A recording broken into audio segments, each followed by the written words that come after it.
filtrado. Bueno, en la etapa de filtrado, muchachos, normalmente se utiliza ¿qué elemento?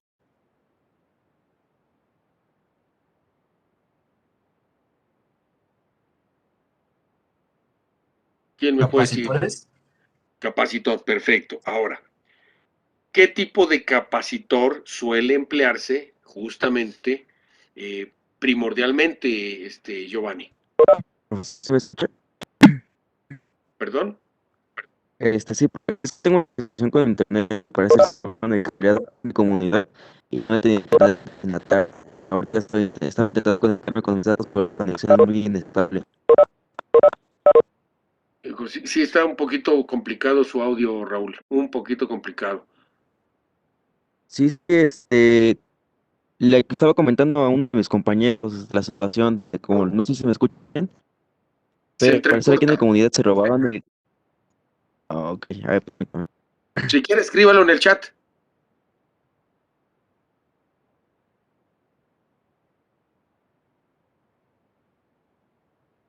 Por lo pronto, a ver, tenemos a Edgar Calvario. ¿Qué nos puede decir? ¿Qué tipo de capacitor es dominante en esta etapa, Edgar? Entonces ya empezamos a grabar.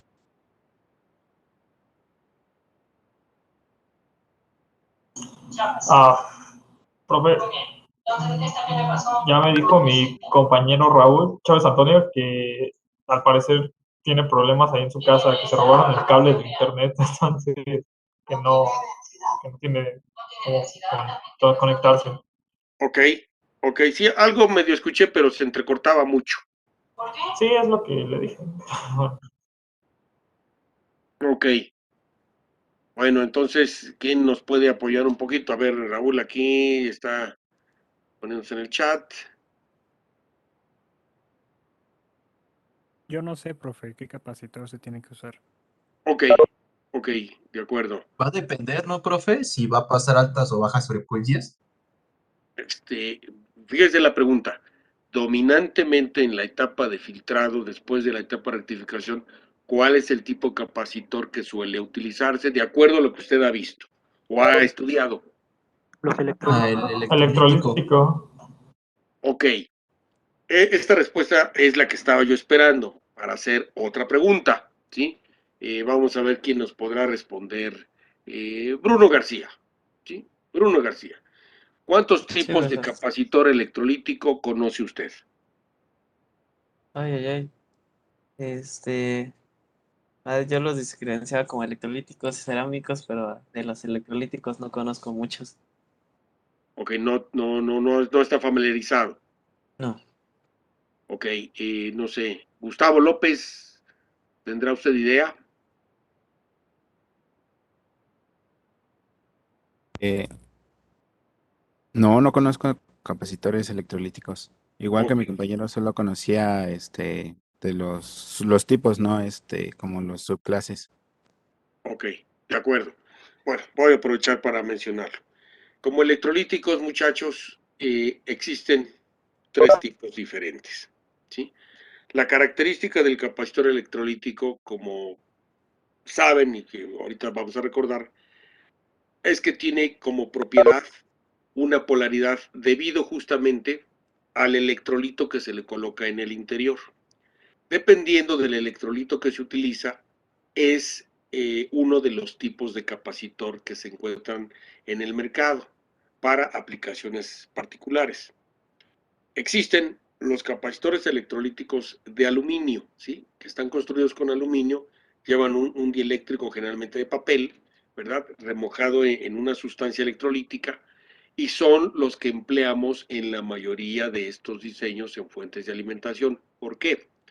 Porque los electrolíticos de aluminio permiten operar altas potencias, desde bajas hasta altas potencias. Al hablar de altas potencias, muchachos, me refiero a valores muy elevados de capacidad, como también valores elevados de voltaje en su trabajo. Entonces, este tipo de capacitor son los que mayormente se emplean en todas las etapas de filtrado en fuentes de alimentación, ya sean de Profesor, tipo lineal o tipo conmutada. Dígame, caballero. Perdón que lo interrumpa, es que se me cortó la transmisión. ¿Qué fue lo que dijo del capacitor? Es que ya no lo escuché. Con Lo todo de gusto lo hace vuelvo a rato. repetir. Sí, con todo gusto lo vuelvo a repetir. Me quedé, Existen, por favor.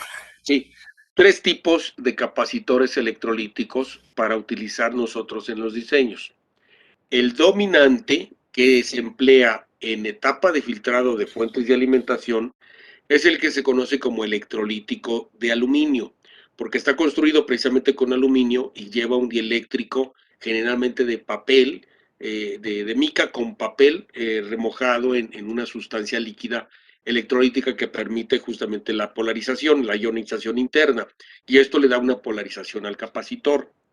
Este capacitor justamente tiene la ventaja de que lo podemos encontrar desde valores muy pequeños hasta valores muy grandes de capacidad, por decir algo, más de 100,000 microfarad y hasta cantidades mucho mayores, ¿verdad? Y tiene la posibilidad de emplearse en tanto baja como media como alta potencia por la cantidad de volts que puede almacenar. El segundo tipo es el electrolítico de tantalio, ¿sí? El electrolítico de tantalio tiene como propiedad justamente el uso del tántalo internamente y utiliza un material electrolítico de pasta, ¿sí? Este tipo de capacitor generalmente tiene una gran estabilidad para operar en altas frecuencias. En el caso de algunas aplicaciones de comunicaciones, en algunas aplicaciones de circuitos de transmisión de señales, etcétera, utilizamos este tipo de capacitor precisamente por su gran estabilidad ante variaciones de alta frecuencia. Sus valores tienen cierta restricción, o sea, no vamos a encontrar valores muy grandes de capacitores electrolíticos de tantalio, precisamente por el material, la restricción que tiene, no se pueden construir de altas capacidades, por tanto no hay de alta potencia este tipo de capacitor. Y el tercer tipo es el capacitor construido con niobium, ¿sí? El niobium es un material que se utiliza igual ya desde hace mucho tiempo, que tiene como propiedad particular una gran estabilidad ante variaciones de temperatura, altas frecuencias y además de todo tiene un factor de rendimiento muy bueno que permite que su capacidad y este factor de rendimiento sea perecedero en el tiempo. Promedio aproximadamente, muchachos, un capacitor electrolítico de aluminio operable bien, ¿sí? Dentro de sus márgenes adecuados de calidad. Estamos hablando de alrededor de, híjole, máximo 10 años. O sea, ya echando los hígados, un capacitor electrolítico de aluminio funciona bien hasta 10 años. Después de esos 10 años se tiene que reemplazar, porque ya, si nosotros lo medimos, podríamos medir la capacidad, pero su factor de rendimiento ya decreció y ya no retiene la carga. Ese es un detalle, evidentemente, que es sinónimo de que ya hay que tirarlo a la basura. El de niobium, por otro lado, tiene un factor de rendimiento muy elevado y constante que permite su uso en diseños, pues digamos, de calidad, perecederos, en donde justamente va a poder operar satisfactoriamente durante más de 10 años de vida el capacitor, ¿sí? Este tipo de capacitores, digo, ya los hay en el mercado, ¿sí? El fabricante por excelencia normalmente es una empresa alemana, ¿sí? Que tiene este tipo de capacitores para diseños muy especiales. Entonces, tenemos tres tipos de capacitores, ¿sí? Electrolíticos. Es importante que nosotros conozcamos qué hay en el mercado para poder diseñar, muchachos. No es nada más ir, grotescamente lo voy a decir, ir al centro a ver qué tienen, ¿sí? A ver qué me dan. No, o sea, recordemos que en este caso, ya a partir de este semestre, ustedes son diseñadores y de acuerdo a lo que nosotros calculemos y de las condiciones del diseño que vamos a desarrollar, se decide perfectamente bien cuál es el dispositivo ideal para colocarse en una etapa determinada del diseño, ¿sí? Nosotros vamos a determinar, así como en el caso de los diodos, qué matrícula, etcétera, etcétera, o en el caso de los capacitores, igualmente, cuál es el ideal para un diseño en específico. ¿De acuerdo, muchachos? Ahora bien, dicho esto, vamos a entrar propiamente ya a lo que es la etapa de filtrado de una fuente de alimentación lineal. Como nosotros sabemos, ¿verdad? La etapa de filtrado se conecta posterior a la etapa de rectificación. Nosotros sabemos que nuestro circuito rectificador nos va a entregar una corriente directa continua pulsante, ¿sí? Pulsante. Es decir, yo tengo cresta y cresta, cresta y cresta continua, pero entre cresta y cresta yo tengo, voy a decirlo así, vacíos de voltaje. Esos vacíos de voltaje representan ondulaciones como si fuesen una corriente alterna. Si yo lo que quiero es crear una fuente que me entregue directa continua, pues esas fluctuaciones las tengo que minimizar y lo vamos a hacer con una etapa de filtrado. La etapa de filtrado, como acabamos de mencionar, vamos a emplear un capacitor electrolítico de aluminio para poder minimizar esas ondulaciones y yo logré llevar a una estabilidad muy buena la salida de voltaje de la fuente de alimentación. En el caso de una etapa de rectificación de media onda, nosotros vamos a colocar al capacitor en esta forma, muchachos, asumiendo que la fuente de alimentación me va a entregar un voltaje positivo. Cabe aclarar que cuando nosotros ya colocamos una etapa de filtrado, me veo forzoso a conectar un interruptor siempre en la entrada, junto con un elemento adicional que ahorita vamos a mencionar. Para un rectificador de tap central, igualmente vamos a colocar al capacitor en la etapa de filtrado como lo tenemos aquí en la imagen, justamente para un voltaje de salida positivo, ¿sí? El positivo, como lo vemos, asociado a los cátodos de los diodos, y la parte negativa, ¿sí?, a la referencia de tierra de la fuente de alimentación. Y finalmente, en un tipo puente, pues igualmente colocaremos al capacitor de la etapa de filtrado en esta secuencia, ¿de acuerdo? ¿Alguna preguntita hasta aquí, muchachos, por favor, de la colocación, cómo debe de ser? Por mi parte no, profe, todo bien. Ok. Ahora bien, si se fijan en los tres diagramas, yo puse un interruptor, ¿sí? Se hace necesario siempre ya cuando yo pongo el etapa de filtrado poner un interruptor. Y otro elemento que ahorita vamos a comentarlo, ¿ok? Ahora bien,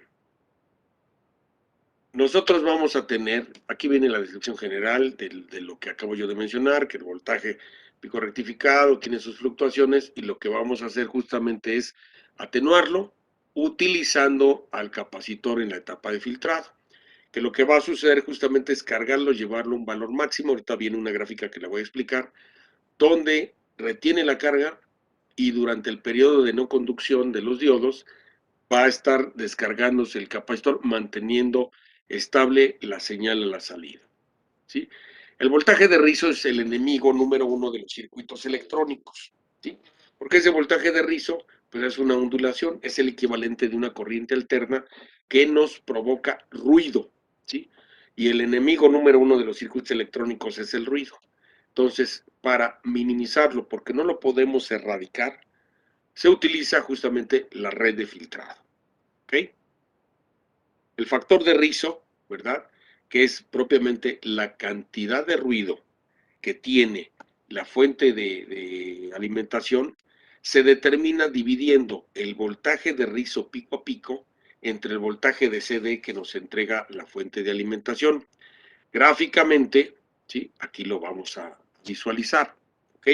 El voltaje de rizo pico a pico es este que está aquí en rojo, muchachos, que si se fijan, tenemos como si fuese un semiciclo positivo, un semiciclo negativo, positivo, negativo. ¿Sí lo ven? Lo que está en rojo es como si fuera una alterna montada sobre la directa. Lo que está en azul, evidentemente, es el voltaje pico rectificado para un convertidor rectificador de onda completa. ¿De acuerdo? Evidentemente, ¿qué es lo que sucede? Vamos a explicarlo con calma, ¿sí? Cuando nosotros cerramos el switch, ¿verdad?, de cualquiera de los circuitos rectificadores, voy a sumar el tipo puente, por comodidad, ¿sí? Idealmente, ¿qué es lo que pasa? Bueno, pues empieza a conducir diodo 1, el diodo 2, ¿verdad? y en ese momento empieza a cargarse el capacitor, que está en 0, ¿ok? Llega aquí al pico máximo de la señal. En este momento nuestro capacitor queda con toda esa carga almacenada. En el momento en que empieza a decrementarse, ¿sí?, el voltaje en los diodos, el voltaje en el capacitor es mayor que el de los diodos. ¿Sí se entiende eso, muchachos?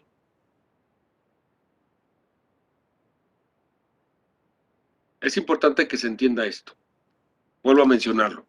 Sí, Cuando porfa, se- profe, ya le iba. Sí, ok. Cuando se está rectificando, ¿ok?, y llega el ciclo positivo, el pico más alto, a ese valor se carga el capacitor, ¿sí?, con ese valor máximo. Voy a suponer, nada más como ejemplo, vamos a suponer que son 10 volts, pico. Inmediatamente, o sea, el condensador ya quedó cargado a 10 volts. Obviamente, el semiciclo de entrada que entrega el secundario ahora tiende a empezar a bajar. Si se entiende eso, por supuesto. Cuando están los dos en 10 volts, todo es felicidad, ¿ok? Pero cuando el condensador se queda a los 10 volts y empieza a disminuir el semiciclo del secundario, estamos de acuerdo que va a bajar menos de 10 volts, la cantidad que ustedes quieran, ¿sí? 9.5, por decir una cantidad, o 9.9, es menor que 10 volts. ¿Estamos de acuerdo?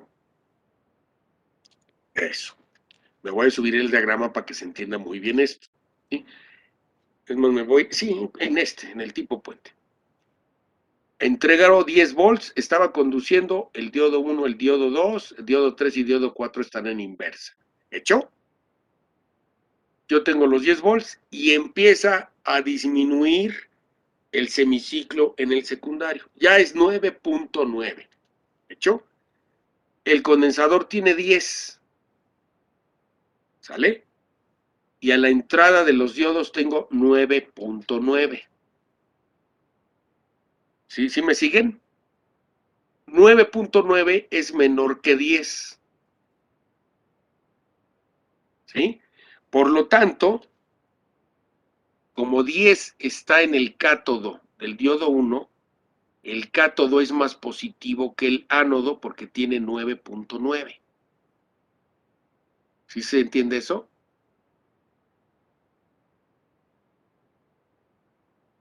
¿Sí? ¿Sí lo entienden todos, muchachos? No, yo no, profe. Yo ahí sí no lo entendí. Yo A ver, tampoco. ok, va de nuevo. Cuando empieza a funcionar mi circuito, evidentemente, me voy a la gráfica que está aquí abajo, empieza a rectificar, repito, diodo 1, diodo 2, que son los que ahorita mencioné, el tipo puente, y al mismo tiempo se empieza a cargar mi condensador.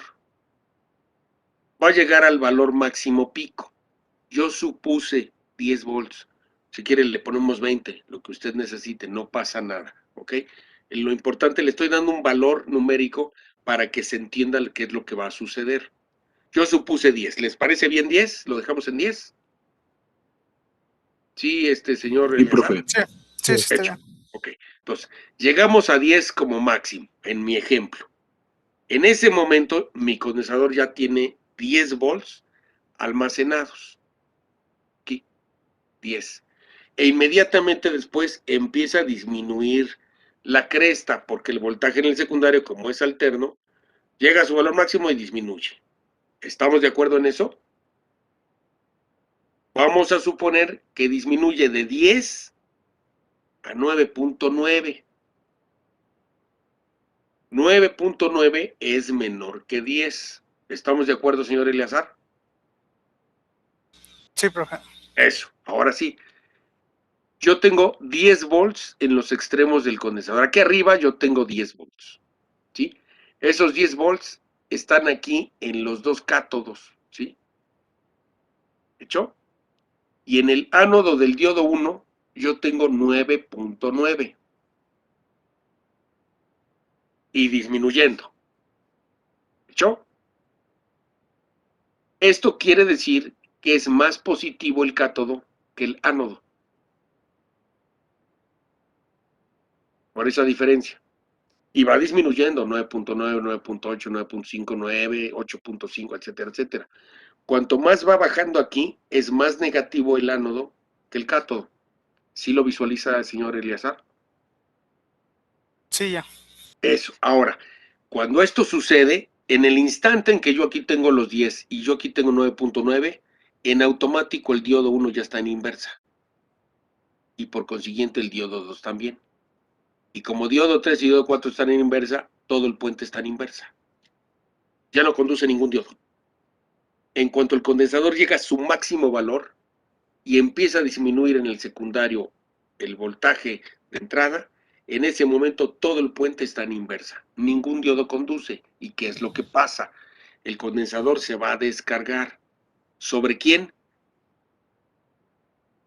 Sobre el resistor de carga. ¿Sí? Eso solamente cuando el cátodo es mayor que el ánodo, ¿no? Claro, por supuesto. El voltaje en el cátodo es mayor que en el ánodo. Por supuesto, señor Eleazar. Eso va a suceder cuando todos están en inversa. Todos los diodos están en inversa. En ese momento, el condensador va a tender a descargarse sobre el resistor de carga. Me voy a la grafiquita otra vez. Llegó aquí, justamente, y cuando empieza a disminuir el voltaje de entrada en el secundario, ya no conducen los diodos. Ya, se acabó. ¿Qué es lo que queda? La descarga del condensador sobre el resistor de carga. Cuanto mayor sea el valor del resistor de carga, más lento será la descarga y evidentemente esta pendiente de caída, ¿sí?, tenderá a cero, a ser horizontal. Obviamente yo no puedo incrementar el valor de la resistencia de carga infinitamente, no puedo hacerlo, ¿sí? O sea, siempre voy a tener una pequeña pendiente de caída, ¿de acuerdo? Yo aquí la dibujé exagerada para la explicación, ¿hecho? Entonces, lo que está en rojo es el voltaje en el capacitor. Y lo podemos ver en un osciloscopio, por supuesto, ¿sí? Lo podemos ver que aparentemente ya está corriente directa, pero pongo en el osciloscopio y puedo ver estas fluctuaciones. Por supuesto que las puedo ver, ¿sí? Que es la carga y descarga del condensador. ¿A qué vamos con esto? ¿Sí? Esto que está en rojo es el voltaje en el capacitor. Aquí está la ecuación, aquí lo puse en la grafiquita, pero aquí está un poquito más grande, ¿sí? El voltaje en el capacitor es igual al voltaje pico, que es el máximo que alcanza, por, ¿verdad?, la exponencial, porque esta es una función exponencial, ¿sí?, elevado a menos t, porque es una pendiente negativa, por eso es el menos, el tiempo de descarga entre la constante de tiempo que es RL por C. RL es la resistencia de carga y la capacidad del dispositivo, ¿sí? Esto es el voltaje en el capacitor. Nosotros para el diseño vamos siempre a idealizar que mi tiempo de dispersión, el tiempo de dispersión es el tiempo de descarga del condensador, el tiempo de dispersión sea igual al periodo. ¿Por qué? Si se fijan, aquí yo tengo de cresta a cresta, ¿verdad?, un periodo. Para lograr que yo tenga una pendiente horizontal, ¿verdad?, una pendiente cero, en donde yo mantengo el voltaje constante, pues el tiempo de descarga del condensador debe ser igual a el periodo. Obviamente esto es ideal, sabemos que no sucede así, pero lo estamos idealizando para poder entender la deducción de las ecuaciones, ¿sí? Y repito, este tiempo se llama tiempo de dispersión, que es en el que se descarga el condensador sobre la resistencia de carga. Toda vez que esto sucede, ¿verdad?, nosotros, para lograr que eso pase, que este tiempo, ¿verdad?, de dispersión sea igual al del periodo, tengo que incrementar la constante de tiempo, RC. Cuanto mayor sea la resistencia o mayor el valor del condensador, la pendiente la empiezo a elevar. ¿Estamos de acuerdo? Para lograr que el tiempo de dispersión sea igual al periodo. Es lo que estoy poniendo aquí, ¿verdad? Voy a hacer que la constante de tiempo sea mucho mayor que el periodo para linealizarlo.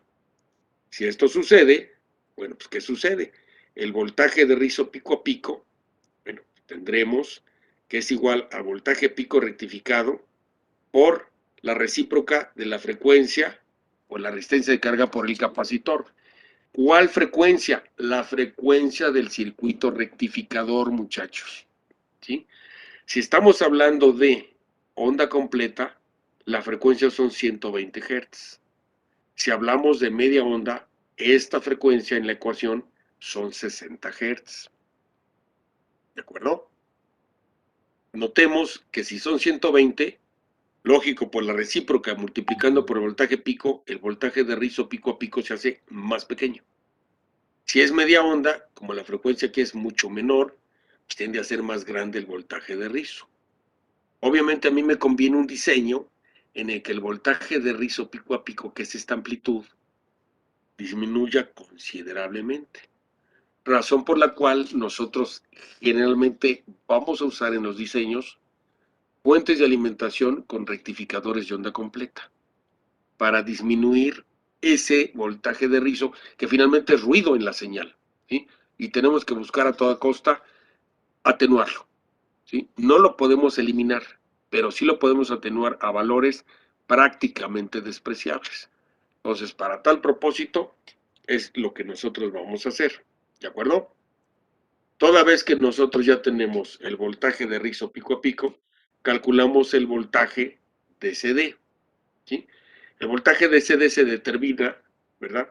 Restándole la mitad del voltaje de rizo al voltaje rectificado, ¿sí? A este de aquí. Hacemos la talacha matemática y obtenemos que el voltaje de CD, ya con etapa de filtrado, es igual al voltaje de pico rectificado por esta relación. ¿De acuerdo? O sea, el voltaje de CD que me entrega la fuente, ya RMS, por así decirlo, es este, ¿sí? Este de aquí. ¿De acuerdo? Ok, Es profe. todo después de los ¿Perdón? Todo bien, profe. Sí. Entonces, Ok. Ahora, obviamente de esta relación, muchachos, ¿sí? De esta relación, nosotros podemos calcular al capacitor. ¿Sí? El capacitor va a ser igual a 2 más el factor de rizo entre 2 veces el factor de rizo por la frecuencia por la resistencia de carga. ¿Ok? Recordemos, me voy a subir tantito, que el factor de rizo, aquí está, es el voltaje de rizo pico a pico entre el voltaje de CD. ¿Ok? Espejo y obtengo de esta manera el valor del capacitor necesario para mi fuente de alimentación. Ahora, quiero comentar lo siguiente. Nosotros, el factor de rizo es un valor porcentual. Del cociente que nosotros obtengamos de dividir el voltaje de rizo pico a pico entre el voltaje de CD, vamos a obtener una cantidad decimal. La multiplicamos por 100 y obtenemos el porcentaje de ruido de la fuente de alimentación. En los diseños electrónicos, muchachos, un valor máximo permitido así ya con maldad es el 5%. ¿Ok? 5% de ruido es lo máximo aceptable que pudiéramos tener en una fuente de alimentación. Obviamente nosotros podemos buscar tener 3%, 1%, 0.5% de ruido. Cuanto menor sea, mejor es la fuente de alimentación, por supuesto. Entonces, basado en esto, muchachos, ¿qué es lo que va a suceder cuando hagamos un diseño? Pues justamente, ¿qué va a pasar? Nos van a decir, ingeniero, diséñate una fuente de alimentación que entregue tantos volts, tantos amperes y que tenga 2% de ruido. Son los datos suficientes para diseñar una fuente de alimentación. Como se darán cuenta, yo con eso inmediatamente establezco el valor del capacitor, ¿sí? Y obviamente me voy a ir para atrás, evidentemente voy a despejar de estas ecuaciones, ¿verdad? Ya conociendo el valor del capacitor, obviamente voy a conocer la frecuencia, voy a conocer la resistencia de carga, voy a despejar, porque el voltaje del CD ya me lo dieron. Pues, ingeniero, quiero que tenga tantos volts. Pues, ¿qué me falta? El voltaje pico rectificado. Lo despejo y lo calculo. Y obviamente teniendo el pico rectificado, me sigo yendo para atrás y voy a calcular el voltaje en el secundario, y etcétera, etcétera. ¿Sí se dan cuenta cómo es la mecánica de diseño? Ya no es complicada.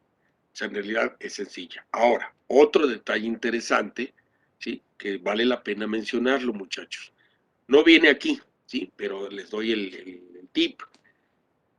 Por cada amper de corriente que va a entregar la fuente de alimentación, el valor del capacitor de filtrado es de aproximadamente 1200 microfarad.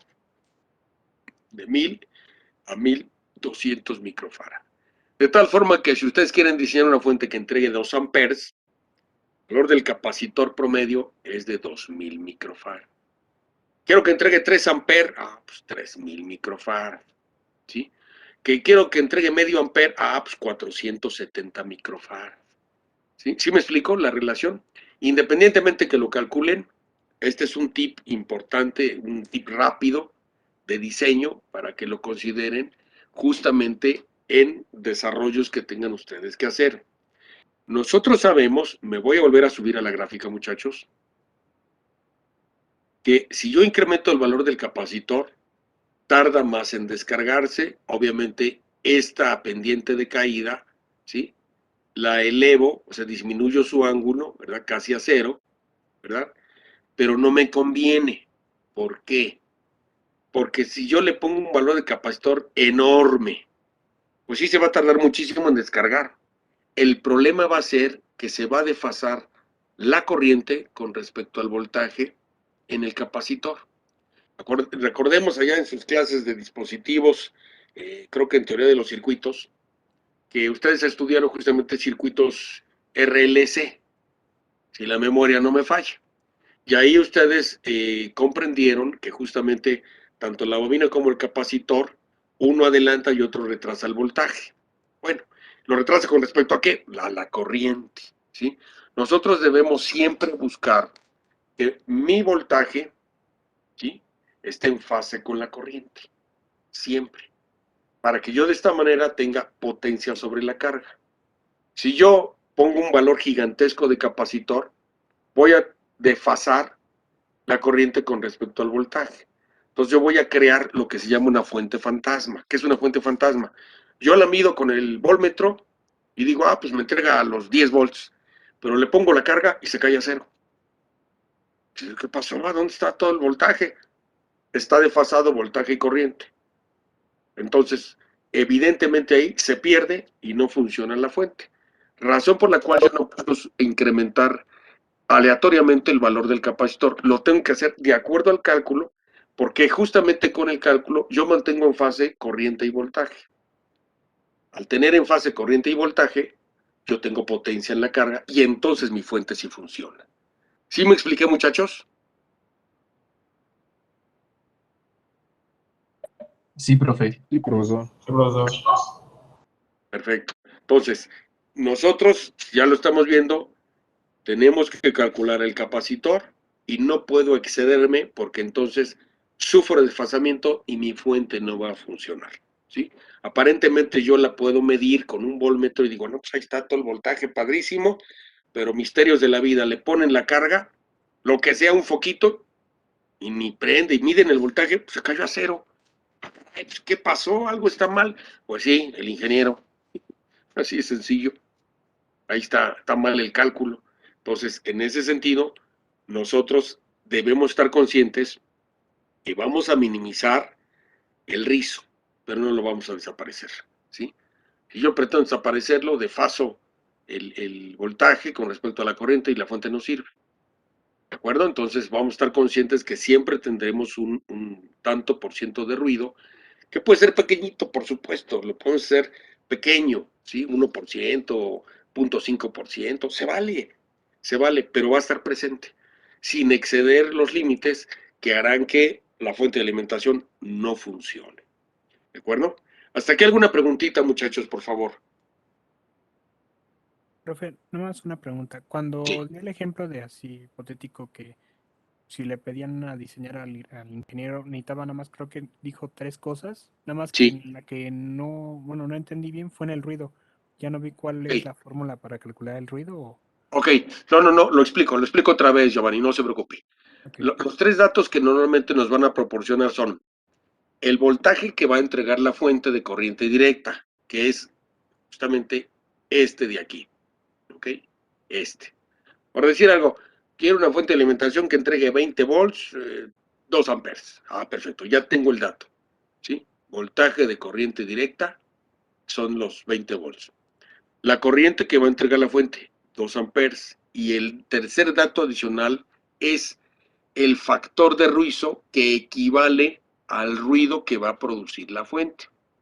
El factor de rizo lo vamos a expresar en tanto por ciento. Me voy a subir aquí. ¿Sí?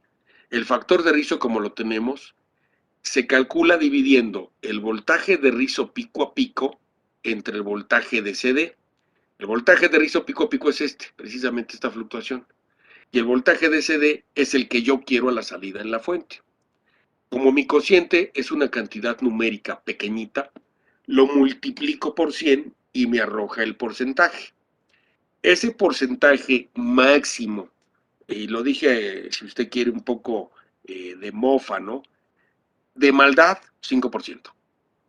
Si usted quiere diseñar una fuente, pues hay 2, 3, 5% de factor de rizo. Pues es muchísimo ruido, pero se vale. Y está permitido que tenga como máximo algo que usted va a fabricar el 5% de ruido, no más. Ya si es más del 5%, eso ya no es una fuente, eso ya es un productor de ruido, es una basura, ¿no? O sea, no tiene caso ni construirlo. Pero del 5% es el máximo, es el tope. Yo les recomiendo que cuando hagan diseños, muchachos, pues sean estrictos. Pues no sé, un 1% es aceptable, ¿sí? Un 1% de factor de rizo. Con esto, hay que las fórmulas, y si se fija, de los datos que nosotros vamos a tener, ya me dieron el voltaje, la corriente y el factor de ruido, hecho de rizo. Con esos tres datos, evidentemente yo voy a calcular la resistencia de carga, ¿de acuerdo? Voy a calcular la resistencia de carga para poder sustituir. Yo, ingeniero, voy a determinar qué tipo de rectificador voy a usar en esa fuente. ¿Por qué? Porque si utilizo media onda, esta F que está aquí de frecuencia serán 60 Hz. Si yo utilizo un rectificador de onda completa, esta F serán 120 Hz. O sea, es otro dato que ya tengo inmediatamente. ¿De acuerdo? Ahora bien, como yo ya tengo esto de aquí, si se fija, puedo calcular el capacitor. El capacitor ya lo sustituyo aquí, ya tengo resistencia de carga, tengo capacitor, tengo frecuencia. ¿Y qué es lo que tengo también? El voltaje de CD, porque es el dato que me dieron, pues 20 volts. Despejo el voltaje pico rectificado, lo calculo. ¿Y qué obtengo con el voltaje pico rectificado? Pues evidentemente deduzco, pues son 2 amperes, de volada, familia de diodos de 2 amperes. ¿Sí?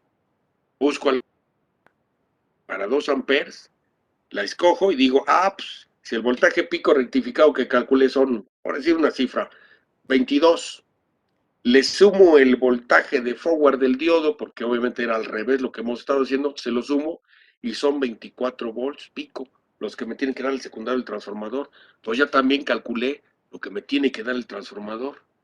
Y si se fija, voy calculando de la salida a la entrada todos los componentes. Para que cuando yo la conecte, exactamente me va a dar los 20 volts que me pidieron con los tantos amperes y va a tener esa cantidad de ruido. ¿Sí me expliqué, Giovanni, cuál es el procedimiento? sí, profe, muchas gracias. Perfecto. Continuando con esto, ¿no? Para adquirir el capacitor, pues evidentemente tenemos que calcular su voltaje de trabajo. El voltaje de trabajo en todos los capacitores siempre será el doble del lugar donde se va a conectar, ¿sí? Aquí viene la nota, ¿ok? Esto es, voy a subirme tantito. Yo aquí tengo el circuito. Yo supuse que iba a entregar 20 volts, ¿sí? En mi ejemplo. Bueno, como va a estar trabajando en un lugar donde van a ser 20 volts, el voltaje al cual debo comprar el capacitor es el doble, 40 volts. Entonces yo a la hora en que compre mi condensador, pues era condensador electrolítico de aluminio de tantos microfarads a tantos volts. ¿Sí me expliqué, muchachos? O sea, tenemos que especificar el tipo de capacitor electrolítico.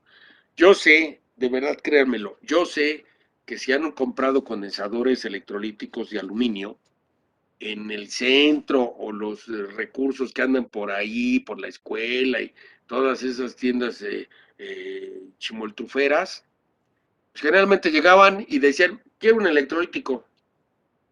Y el vendedor o vendedora les daba un electrolítico de aluminio.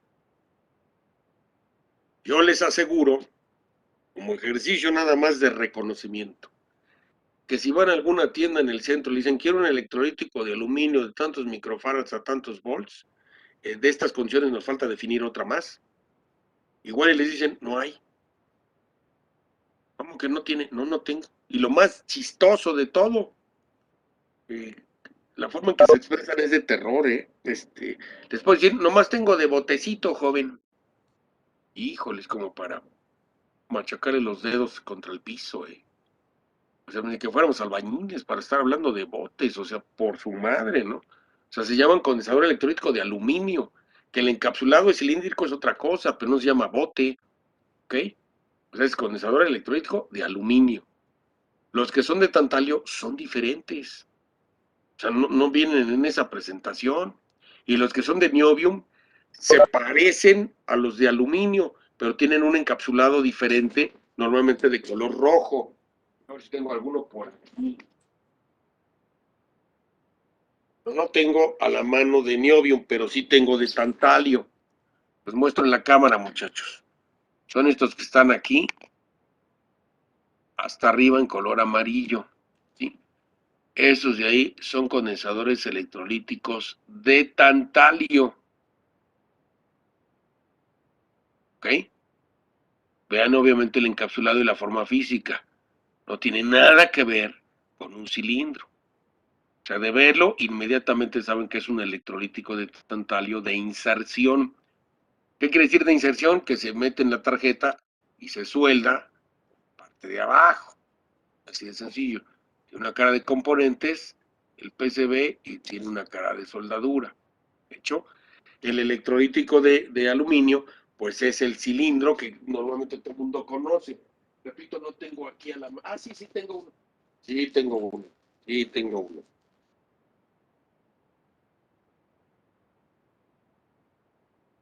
Y lo tengo.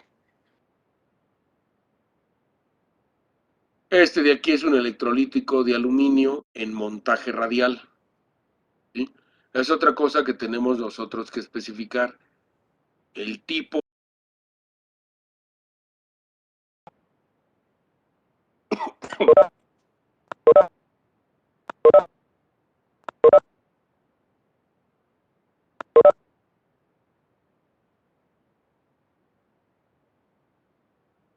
Vuelvo a mencionar. Este es un capacitor electrolítico de aluminio en montaje radial. ¿De acuerdo? Y nosotros debemos especificar la tecnología, el tipo de montaje, la capacidad y el voltaje de trabajo. De hecho, si yo voy a hacer un diseño en montaje de superficie, tengo que especificar qué es el montaje de superficie.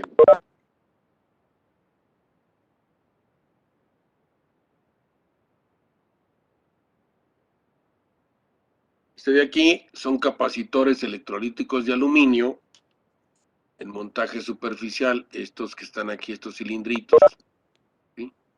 Estos pequeñitos de aquí son condensadores electrolíticos de aluminio, pero de montaje de superficie. ¿De acuerdo? Yo tengo que especificar eso. De acuerdo a cómo haga el diseño, tengo que especificar el tipo de montaje, por supuesto. Y en el caso de inserción, yo voy a tener también ahí un par de variantes que vienen aquí abajo, ¿sí?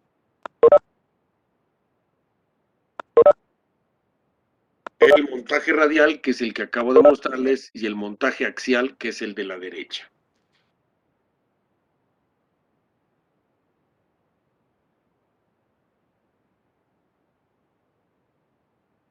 ¿Ok? Tenemos esas dos opciones, muchachos. Montaje radial y montaje axial cuando se trata de un diseño en inserción. Recordemos que un diseño en inserción es en el que se insertan los componentes y se sueldan por la parte de abajo. ¿De acuerdo? Eso es un diseño en inserción. Si es el montaje de superficie, los componentes se sueldan en el lado de donde está la soldadura y en el otro lado no hay absolutamente nada. ¿De acuerdo, muchachos? O sea, es algo que como diseñadores nosotros vamos a decidir qué tipo de tecnología voy a usar para construir el prototipo en cuestión, inserción o montaje de superficie. Obviamente nosotros vamos a aprender las dos, muchachos, ¿sí? Aquí nosotros vamos a trabajar con las dos tecnologías, inserción y montaje de superficie, ¿de acuerdo? Para que estén preparados correctamente, para que se enfrenten a las necesidades de la industria, ahora que sean egresados precisamente, ¿de acuerdo? ¿Hasta aquí alguna pregunta, muchachos, de lo que hemos comentado de los capacitores?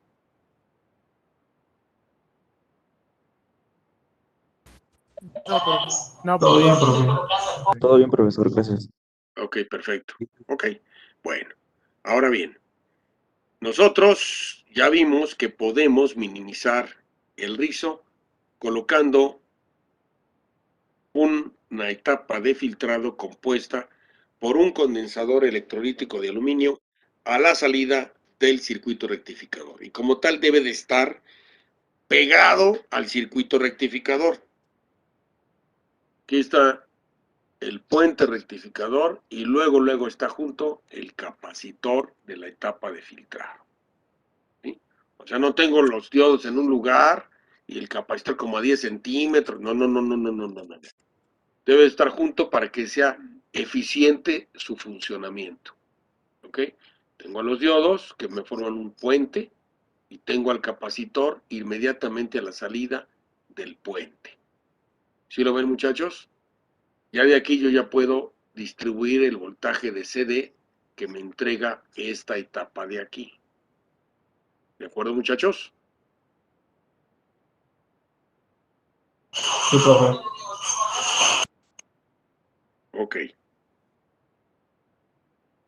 Bueno, nosotros evidentemente podemos mejorar la etapa de filtrado dependiendo de lo que nosotros vamos a requerir. ¿Qué es esto? Nosotros podemos diseñar una fuente de alimentación lineal con etapa de filtrado para diversas aplicaciones y conectarlo directamente a la carga. No tengo ningún problema. Un ejemplo de estas fuentes se utilizan en lo que son pues algunas grabadoras de sonido, algunas reproductores de radio, etcétera, que no requieren una superestabilidad en los voltajes. ¿De acuerdo? Hay algunas otras aplicaciones de tipo, no sé, walkie-talkies y cosas por el estilo, donde se pueden conectar fuentes de alimentación con nada más su etapa de rectificación y su etapa de filtrado. Pero, evidentemente, nosotros podemos mejorar el desempeño de la etapa de filtrado para disminuir todavía más el voltaje de rizo que puede producirse a la salida del condensador. Como ya mencionamos, esta señal nosotros la podemos ver en el osciloscopio. En una fuente con filtro, o sea, de entrada, si yo le pongo medir voltaje, pues se va a ver una línea horizontal en el osciloscopio. Pero si quiero monitorear la corriente alterna, lo checo con el osciloscopio y voy a ver las fluctuaciones, que es justamente este rizo que tenemos en pantalla, esta fluctuación, que puede ser pequeñísima, por supuesto, pero va a estar presente. Bueno, nosotros podemos disminuirlo todavía más mejorando la etapa de filtrado. ¿Cómo lo vamos a hacer? Bueno, lo vamos a hacer colocando un filtro RC adicional a la salida del primer capacitor, ¿sí? Este se llama filtro RC, ¿de acuerdo? Y está constituido precisamente por un resistor de shunt y un capacitor número 2 que tenemos en paralelo con la carga. Este arreglo RC, ¿verdad?, en conjunto con el primer capacitor, forman una estructura llamada tipo pi. ¿Sí? Esto es lo que llamamos filtro tipo pi, por su asociación con la letra griega. ¿De acuerdo?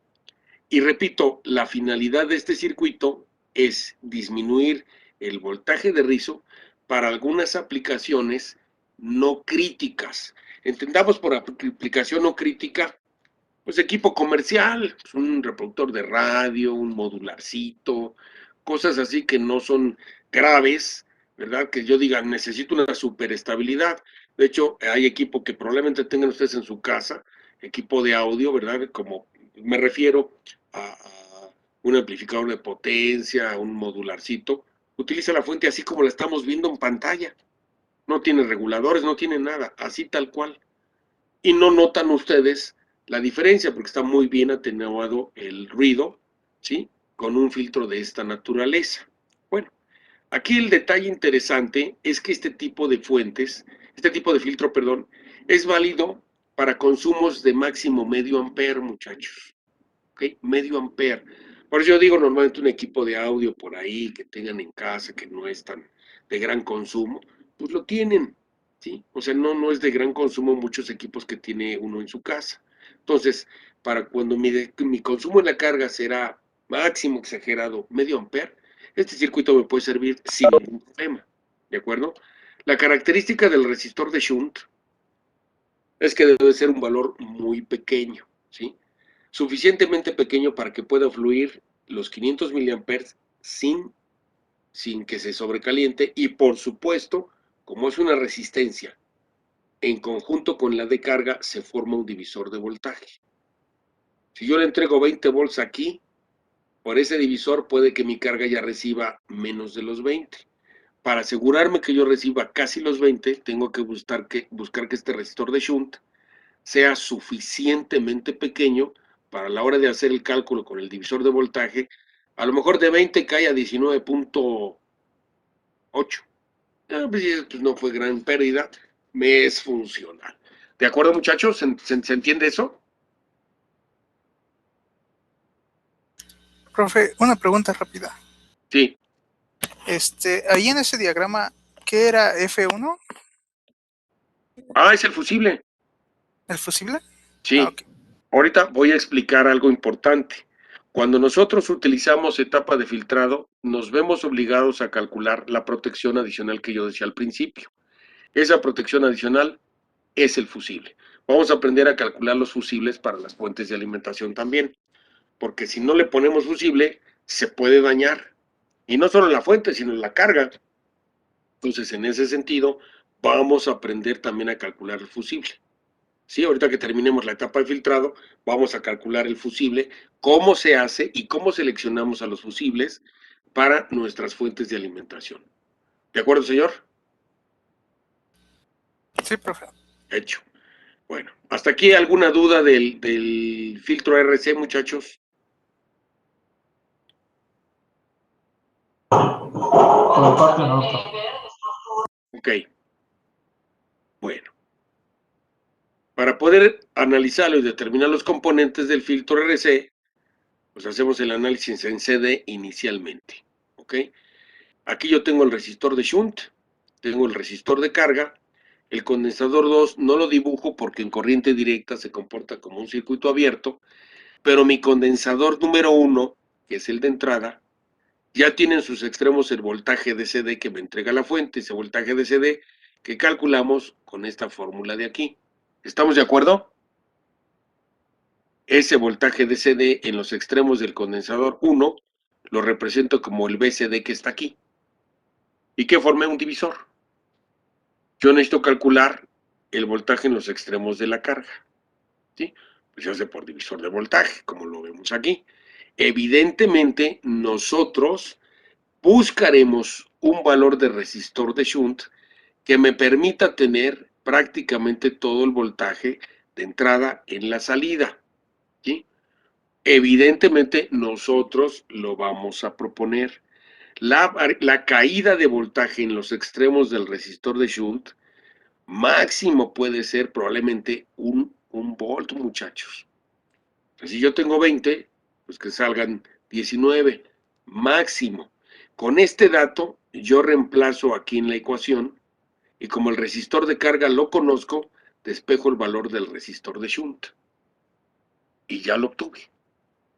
¿De acuerdo? Ahora, otro detalle interesante.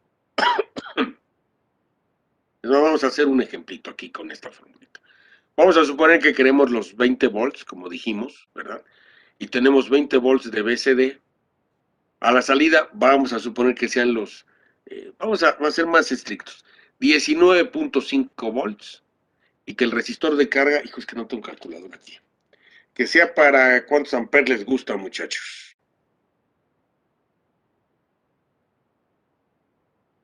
¿Cuántos amperes les gusta? ¿1, 2 amperes? 2. 2 amperes. De hecho. Entonces, idealmente serían 20 volts. Entre 2 amperes me darían 10 ohms. Lo multiplico por 100 y me arroja 1000 ohms. ¿Esto qué es? El cálculo de la resistencia de carga ideal. Para los cálculos, vuelvo a explicarlo. Yo conozco el voltaje que voy a tener en la carga. Yo supuse 20 volts. Ustedes determinaron que fueran 2 amperes. Perfecto. Por ley de Ohm, 20 entre 2 me da 10. ¿De acuerdo? 10 ohms. Pero no voy a trabajar con los 10 ohms porque eso estresaría la fuente. Para asegurarme que todos mis cálculos salgan bien, ese valor lo multiplico por 100. Y evidentemente me va a arrojar, sí, 1000 ohms. ¿Sí? Ese valor de 1000 ohms es el del valor de la carga que yo sustituiría aquí. ¿De acuerdo? Entonces, despejen RS, muchachos, y calcúlenlo. Repito, el voltaje de CD, ¿sí? De entrada son 20. ¿Ok? El voltaje a la salida serán 19.5. Y RL son 1000 ohms. ¿Cuánto es el valor de RS, muchachos?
¿Qué pasó, chicos?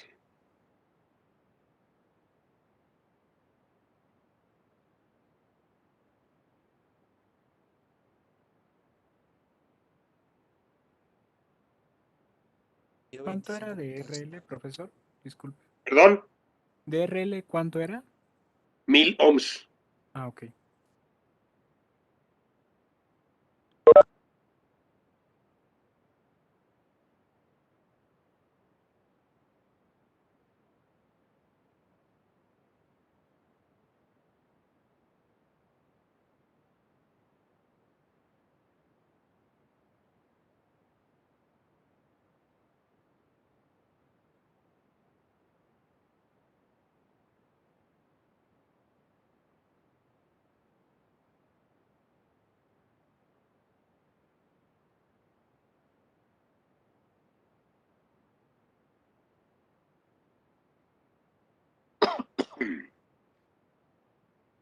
Yo 25.64 ohms, profe.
¿Cuánto quedó, muchachos?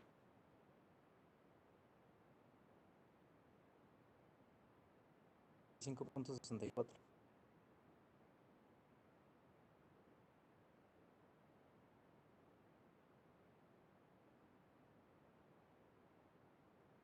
¿Ya obtuvo alguien el resultado?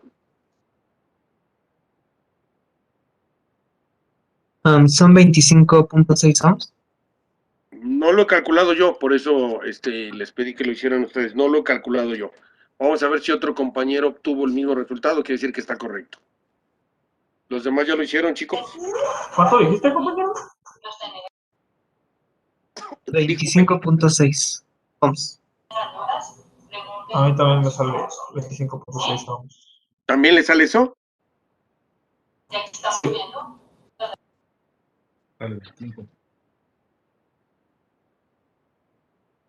¿Alguien más, muchachos, ya para corroborarlo?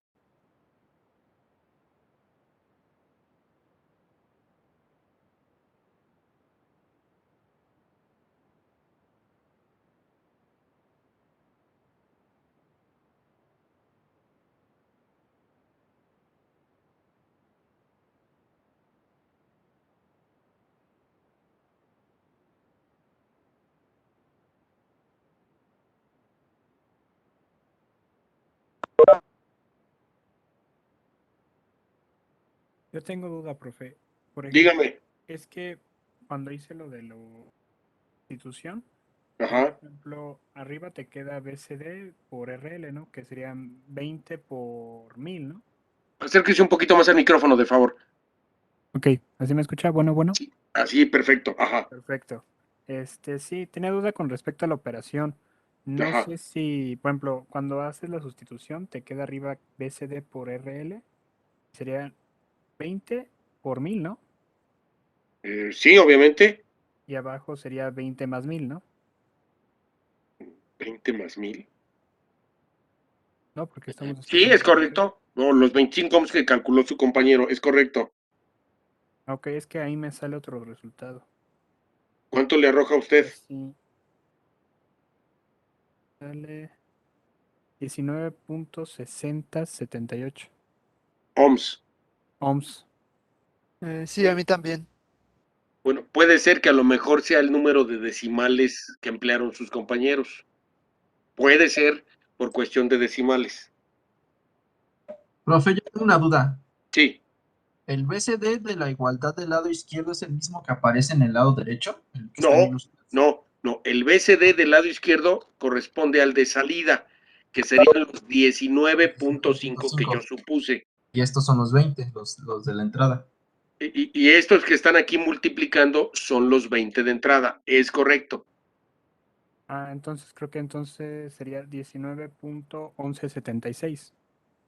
Ajá, si es así, sale 19.1176. Ok, 19 ohms. Ok, perfecto. Si se dan cuenta, es un valor pequeño. Ahora, un requisito de este resistor es que debe de ser de película metálica. No puede ser un resistor de carbón como ustedes lo conocen. Este que está aquí, si se fijan, si lo puedo señalizar. Este que está aquí este negrito, es un resistor de película metálica. ¿Ok? Justamente para esa clase de aplicaciones, en donde yo puedo tener un resistor de buena potencia en un tamaño diminuto para que pueda fluir corriente a través de él. ¿Ok? Repito, este es un resistor de película metálica. Ahí se ve el valor, no sé si lo alcancen a visualizar, muchachos.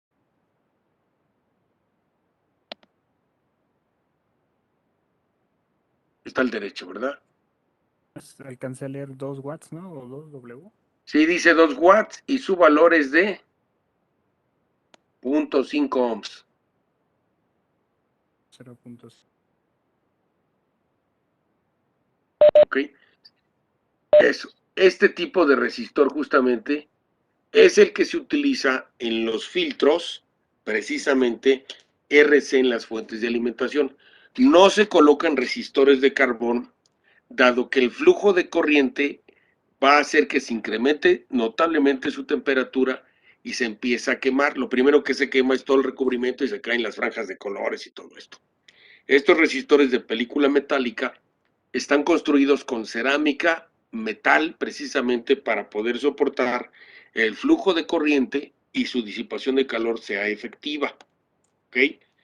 En el peor de los casos, que no se encuentre de película metálica, ¿verdad?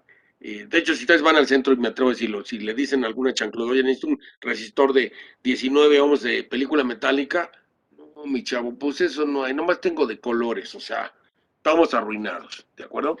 Entonces, en ese sentido, evidentemente, nosotros tendríamos que colocar, en el peor de los casos, una de cerámica, que son algunas blanquitas que venden así rectangulares, esas son de cerámica, ¿verdad? Obviamente su aspecto es más grotesco que esta que yo les mostré ahorita, por supuesto que es más elegante, más visual, definitivamente. Y por otro lado, también tenemos que calcular la potencia del resistor. Aquí ya mencionamos que tenemos justamente 2 amperes, de acuerdo al ejercicio, ¿hecho? Y el valor que nos arrojó fueron 19 ohms. Sin embargo, mencionamos que la diferencia potencial entre los extremos de 20 a 19.5 es medio volt. Entonces, 0.5 por 2, ¿cuánto es, muchachos? 1 watt. ¿Estamos de acuerdo? Entonces, y el resistor sería de 19 ohms, 1 watt, el que habría que colocar en el ejemplo que estamos suponiendo. 19 ohms, 1 watt.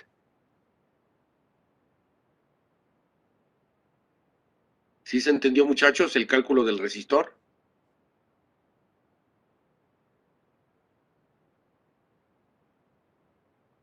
Nada más lo podré repetir rápido. Es que no capté lo último. Sí, cómo no. Nosotros ya calculamos el valor del resistor, pero también hay que calcular su potencia. Su potencia sabemos que será el voltaje en sus extremos por la cantidad de corriente. Sabemos que tienen que fluir a través de este resistor 2 amperes, que fue lo que supusimos en el ejemplo, 2 amperes. ¿De acuerdo? Y la diferencia potencial en sus extremos es a la entrada 20, a la salida 19.5. La diferencia es medio volt. Entonces yo multiplico medio volt por 2 amperes, 1 watt.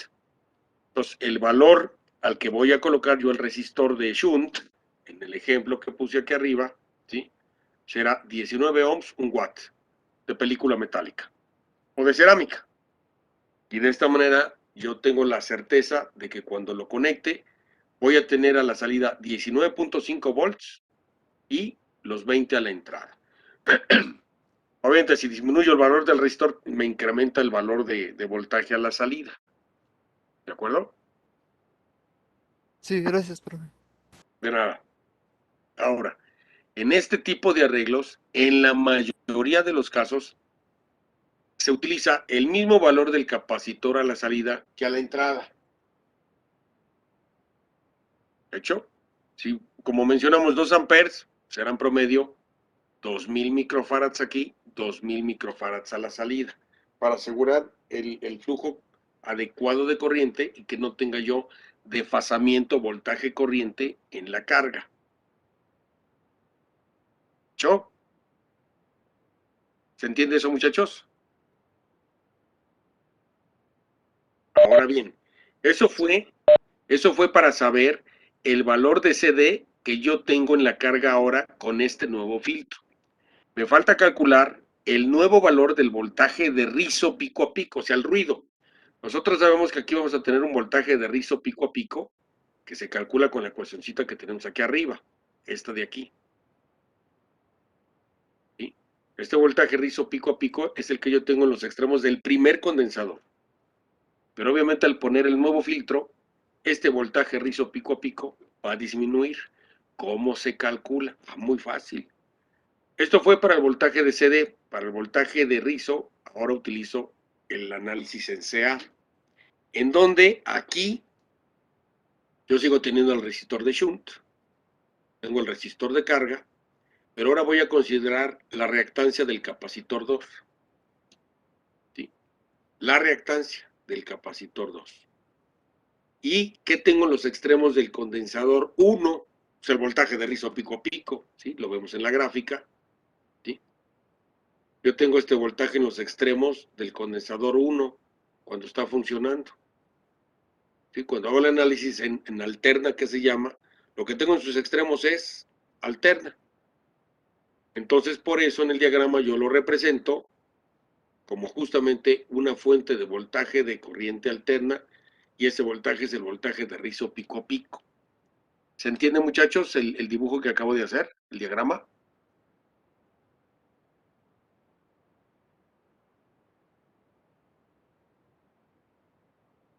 Pues es una...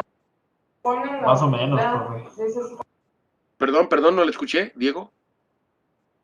Más o menos. Ahora sí como que sí. Esa es la pieza. Sí lo podría ¿Lo podría volver a repetir, profe? Sí, lo volvemos a mencionar con todo el gusto del mundo. El diagrama original es este, ¿ok? En directa ya vimos que se comporta de esta manera. En alterna, yo voy a tener el resistor de shunt, voy a tener el resistor de carga. Aquí los vuelvo a colocar, resistor de shunt y resistor de carga. Como en alterna, en los extremos del condensador 1, yo tengo el voltaje de rizo pico a pico, ¿verdad? Que no lo puedo eliminar, lo disminuí, pero no lo elimino. Este voltaje rizo pico a pico está en los extremos de este condensador todo el tiempo. Por lo tanto, a este condensador lo voy a representar como una fuente de voltaje alterna. Aquí está, mi fuente de voltaje alterna.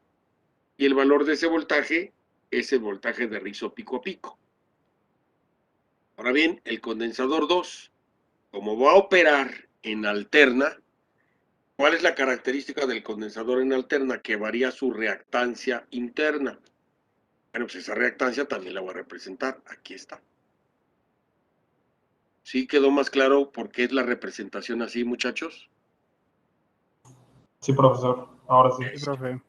Perfecto. Sí, profe. Muy bien. Podemos continuar.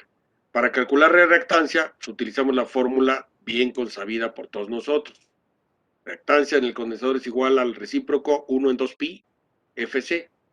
Siendo F la frecuencia, recordemos, del circuito rectificador. Si es onda completa son 120, si es media onda son 60. ¿Hecho? Calculamos, ya mencionamos que utilizamos el mismo valor del condensador. Entonces, calculo la reactancia. Y la reactancia, como queda en paralelo con la resistencia de carga, saco su equivalente. ¿De acuerdo? Al sacar su equivalente, pues evidentemente me queda un solo resistor aquí, equivalente con el resistor de shunt. Entonces, con este voltaje, calculo el nuevo voltaje por el divisor de voltaje. ¿Sí? Que es el voltaje de rizo pico a pico prima, ¿sí? Que es el de los extremos aquí, será igual al voltaje de rizo original, o la equivalente entre la suma del equivalente más el resistor de shunt. Y como se darán cuenta, dado que el valor del voltaje de rizo pico a pico es muy pequeño, cuando yo haga esta división, ¿qué sucederá? Entonces todavía más pequeño. ¿Sí? O sea, se atenúa considerablemente el voltaje de rizo. ¿Ok? Tiene una atenuación. Entonces, mi circuito, ¿sí?, filtro tipo RC, funciona eficientemente, permitiendo el paso de la directa prácticamente en su totalidad, pero disminuyo de manera considerable el rizo que va a recibir la carga. ¿Sí se entendió, muchachos?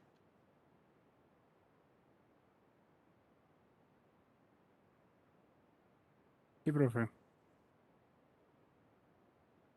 Sí, sí, profesor. Perfecto. Perfectísimo. Está bien. Cuando yo quiero corrientes del orden de 1 amper, cambio al filtro tipo pi y en vez de colocar un resistor, pongo un choc. El choc es una bobina.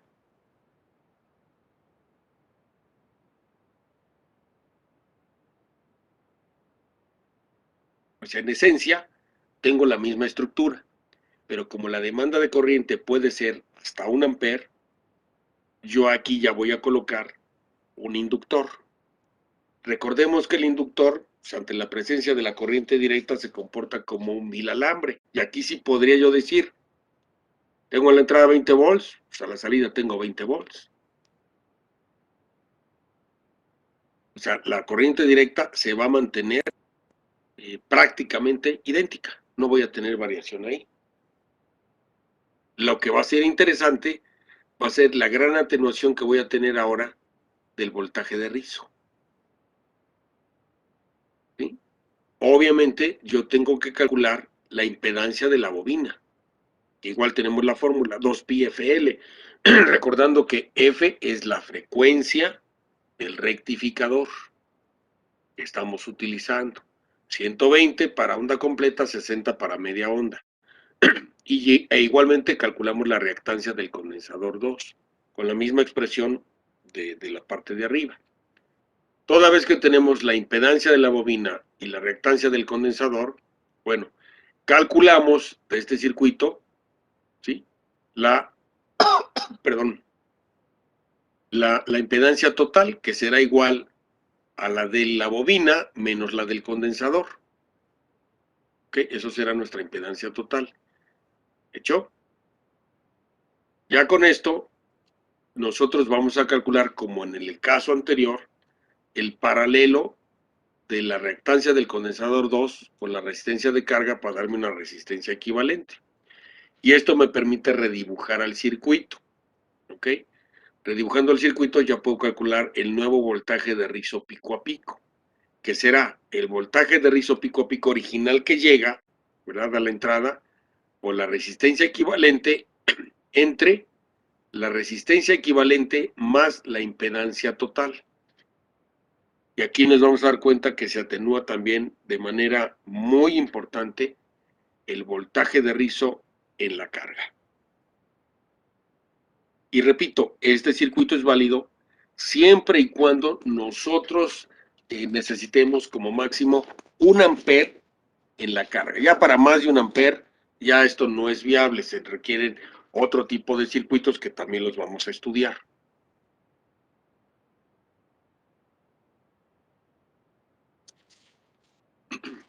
¿Hasta aquí alguna pregunta, muchachos?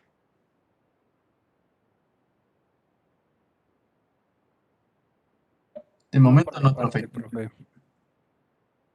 Cierto, muy bien su tarea de transformadores. O sea que es el único grupo que sacó 10 en su tarea. Bien, muy bien. Todos, sin excepción, todos. Muy bien. ¿Está Daniel Aguilar? Sí, profe, presente. César David. Presente. Fernando Salvador. Presente, profe, buenas noches. ¿Qué tal? Buenas noches, señor. Diego Argüello. Presente, profe. Muy amable. José Carlos Alberto. Presente, profesor. Gracias. Ulises Bracamontes. Presente, profe. ¿Sí me ve? Sí, lo estoy viendo, señor. Gracias. Usted, profe. Edgar Calvario. Presente, profe. Eso. Leonardo Camargo. Presente, profe. Gracias. Pablo Alejandro. Presente, profe. Gracias. Raúl Chávez. Presente, profesor. Gracias. Daniel Esteban. Presente, profe. Buenas noches. ¿Qué tal? Buenas noches, Daniel. Carlos Alberto Díaz. Presente, profesor. Gracias. Bruno. Presente, profesor. Muy amable, señor. Edgar Giovanni.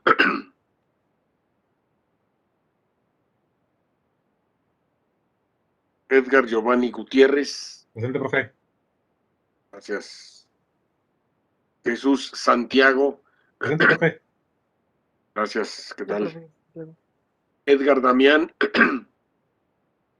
Aquí, presente. Perfecto, señor. Giovanni David. Presente, profesor. Muy amable. Cristian Adán. Presente, profe. Yo. Gustavo Alexis. Presente, profe. Muy amable.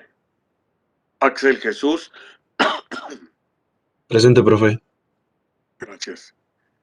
Emanuel Martínez. Presente, profe. Gracias, señor. Daniel Thomas. Presente, maestro. Muy amable. Miguel Ángel Pérez. Presente, profe. Gracias. Arnulfo. Gracias, señor. Gracias. Eleazar. John. Miguel Ángel Rodríguez. Presente, profesor. Gracias. Presente, profe. Gracias, gracias. Sí, sí, lo vi. Pablo Alejandro. Presente, profesor. Muy amable. César Martín. Presente, profesor. Vale, está con efectos. Jorge Mansur. Presente, profe. Y Jonathan Zamora. Presente, profesor. Perfecto, muchachos. Perfecto. ¿Dudas hasta aquí, jóvenes?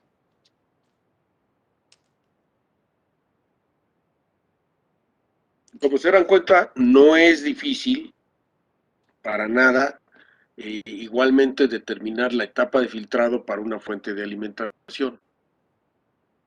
O sea, es sencillo y tenemos la variante que podemos emplear un solo capacitor o arreglo tipo pi, ya sea para baja corriente con un resistor de shunt o hasta 1 ampere con un choke, ¿de acuerdo? Con una bobina. Obviamente, cuando se utilizan los chokes, pues de alguna manera se atenúa maravillosamente el ruido. Incluso me atrevo a decir que antes, ahora ya no sucede, pero antes, cuando se utilizaba en los automóviles algún tipo de autoestéreo de hace mucho tiempo, se llegaba a filtrar el ruido de conmutación de los platinos, de las bujías.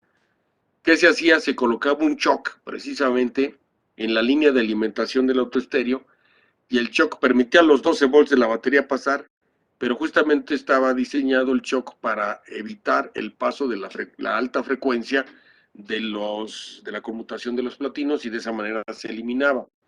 De hecho, también en la actualidad, si alguno de ustedes ha tenido a bien destapar un autoestéreo, en la entrada de línea de los autoestéreos, en la entrada de la toma de corriente, llevan una bobinita. Precisamente es un choke para asegurar que la conmutación ahora de lo que es la bobina electrónica, la computadora del auto, y va activando a las bujías, pues evidentemente ese ruido no se filtre y no se escuche en las bocinas como un bzz, bzz, precisamente. Lleva en la entrada del autoestéreo una bobinita que es el choke, precisamente para evitar esas fluctuaciones y ese ruido presente en el audio. ¿De acuerdo?